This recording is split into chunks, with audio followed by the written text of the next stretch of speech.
has made his home in Garrett County since 1981, and with his wife Kathy has operated Smiley's for 22 years and 2 other businesses for lesser time.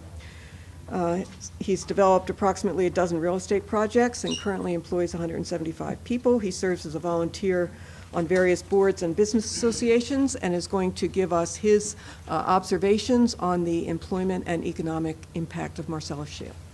Hi, everyone. I want to thank you for the opportunity to speak with you today about the potential economic impacts of developing natural gas resource in Garrett County, Maryland.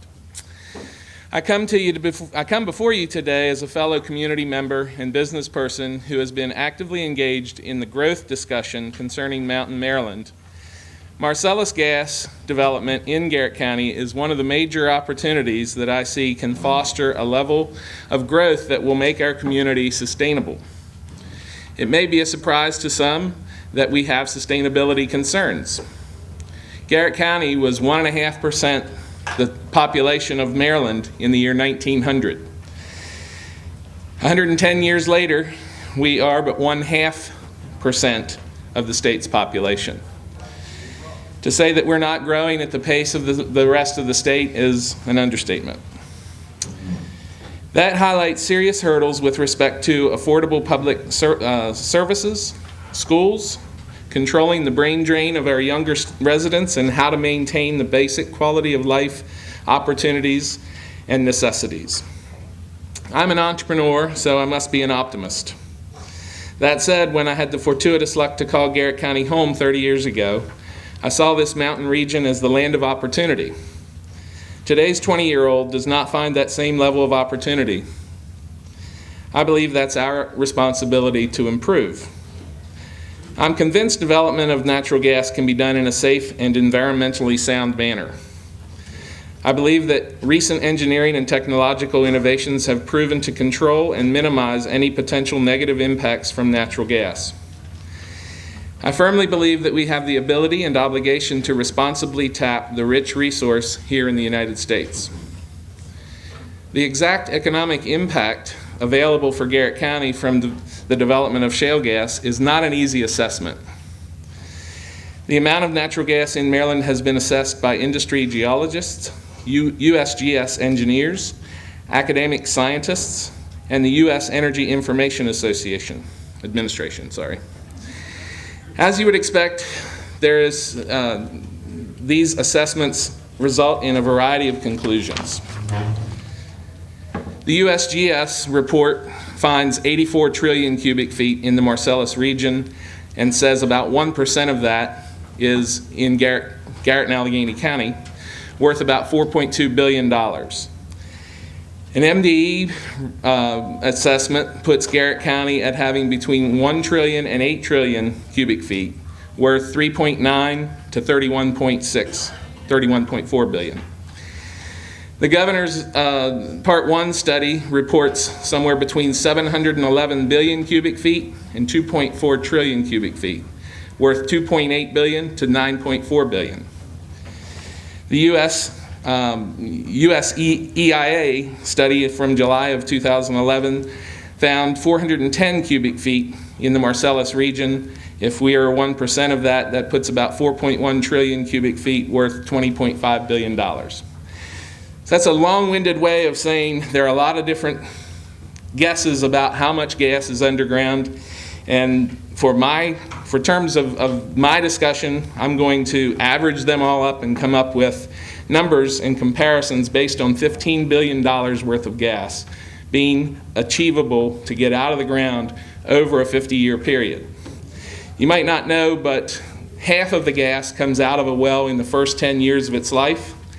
They say they have about a 50-year life. So the other half is coming out over the next 40 years. So just what does that mean for the local economy of Maryland, and in particular Garrett County, and how does an economic engine of that size compare to our existing industries? Garrett County's real estate sales delivered $163 million in 2011, down just slightly from the $167 the year before. $380 million was delivered in 2005, one of our better years. Marcellus would provide $300 million of impact per year, based on the analysis. Garrett County's annual budget is approximately $60 million. The MDE estimates the average severance tax would be $19.4 million, or 1/3 of our budget. In 2010, Garrett County sold $286 million worth of goods and services that generated sales tax revenues of $17.1 million. So severance tax would nearly equal that impact. The 2010 Travel Tourism Report indicates direct impact of $243 million in sales of the Garrett County economy from tourism. So our largest economic engine could be approximately duplicated with the development of Marcellus. Landowners in Garrett County may find free market valuation impact of their property values. Comparable areas that have good wells delivering 1 million cubic feet of gas per day would yield the improved value somewhere between $10,000 an acre and $18,000 an acre over the 50-year life of the well.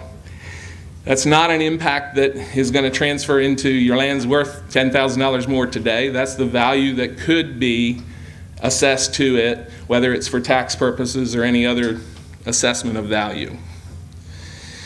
The direct impact is only part of the picture. The residual benefit will also create a magnifying impact to Garrett County's community. A few of those benefits would be direct grassroots impact from the marketplace to landowners. Folks that own gas on Route 560 could sign a lease and begin getting income way before there is a lease or a well being drilled there, if the regulations are in place. Extended use of seasonal assets. More people in the banks, hotels, hardware stores, convenience stores, state parks, restaurants, machine shops that are currently operating at fractions of their capacity for many days a year. I generate about 75% of my revenue in the 100 busiest days of the year and have to figure out how to make 25% last the other 265 days, and it's a challenge. The dependable and relatively cheap energy should make Garrett County and the region more competitive to international manufacturing markets and economic development opportunities. The more diverse economy will relax our dependence on lake real estate property taxes as the major provider for public funding. Development of the natural gas distribution system will allow residents and businesses improved access to natural gas and relieve our reliance on more costly propane and oils delivered by truck. By reversing the current trend of our aging, declining demographic and initiating a growth plan of just 3% a year, we can reach sustainability as a vibrant community of 40,000 residents within 10 years. And 50,000 residents within 20 years at a 3% growth rate, far less than our neighbors to the east. I recognize that there are some in the community engaged in this discussion that fear the environmental impact and others that object to the idea of change, period. Inaction is in and of itself going to result in a degradation of life quality, reduced viability of the private sector businesses, and less affordability of the environmental gold standard that we exemplify in Maryland. I prefer to utilize the most bountiful resource we enjoy here, and that is of an innovative, hardworking, resourceful community. If we ignore the serious obstacles found here in many rural communities like ours, it will surely lead to a decline in the rural sustainability lifestyle we desire. I do not envision energy development as the panacea that will deliver Garrett County to the promised land. It is but one of the resources we should utilize along with agriculture, manufacturing, business-to-business services, and tourism to build a future full of opportunity for our young. Garrett County should not be relegated to serve as the playground for city escapists and rich visitors 100 days a year. We can be the most beautiful, cool place in the world to live and provide for ourselves without state welfare. We need to take all the opportunities before us to grow the area.